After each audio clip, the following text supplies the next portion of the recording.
So, what is the difference between Laken Riley and George Floyd?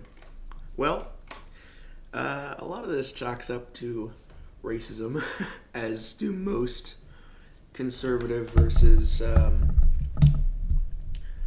conservative versus liberal stuff does.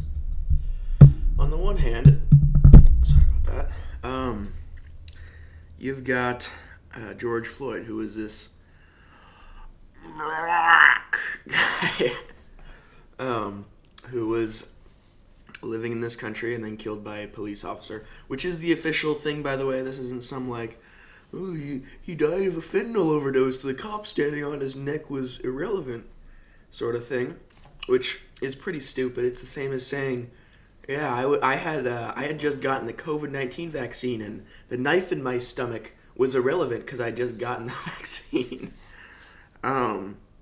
Anyway, so Laken Riley, for anyone unfamiliar, killed by a illegal immigrant. And again, I'm going to use the words illegal immigrant instead of illegal alien because it's illegal aliens usually used to dehumanize people, as well as the term invaders. They're invading this country. I think it's pretty idiotic, but that's just me. Anyway, so one of the main things about George Floyd's thing is they say, well, he had fentanyl in his system, which I read this thing, and it is true. He did have fentanyl and norfentanyl and methamphetamine in his system. Whatever norfentanyl is, probably the same as fentanyl. Doesn't matter. Anyway, so could he have overdosed on fentanyl? Well, let's see. You'd need about 2 milligrams, you can see here, 2 milligrams to overdose on fentanyl on average. So what did he have? He had, what's this little NG milligrams? Not sure what that means. Well, actually it means nanogram millimeter. Sorry, that sounded very Ben Shapiro-y. And so basically what he had is, he had a little less. He had 0.011 milligrams. So could he have overdosed? Hell no. Not nearly enough. Did he have some in his system? Yes. Could he have overdosed? No. So very clearly, even the court, after the releasing the autopsy, I don't know where they say it, but it was said to be what was it? Said to be a friggin' wherever the heck. You can also see that at here. Definitely homicide. I don't remember where they say it, but they say it somewhere in this article. Yeah, this is a long crime, by the way. So, very obviously a homicide. You couldn't really say he was resisting arrest because there's videos. Like, look at this. This guy isn't resisting arrest. Like, what is this? Yeah. Now, Laken Riley, very sad. Nursing student killed during jog.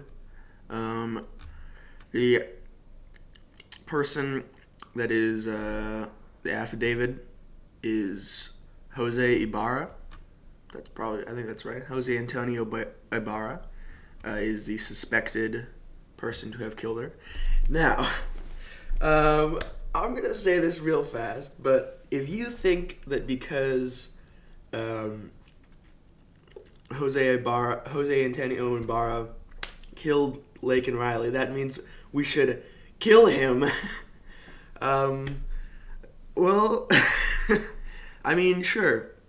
What he did, terrible, obviously. That's very obvious, and no one disagrees with that. But I think the only reason they're saying that, like, we don't send people to death row just for murder all the time. The main people on death row are like serial killers and shit like that. And even some serial killers don't get put on death row. So I don't think. Here, I'll put a little thing up here. Let's say so you can ignore all this, just get rid of this. So you've got your line, right? You've got like here, you've got nothing, right? Nothing or not. And then here you've got the row, just death row, right? So I don't think killing someone right here, like, I don't think so. He just killed someone, right? But I don't think him being an immigrant pushes him over the line to death row over here. Yeah, I don't think that's reasonable. um, yeah, that's my piece. Should he go to jail? Yeah, obviously. So what's the main difference? Well, Laken Riley was this little schoolgirl killed by a illegal immigrant.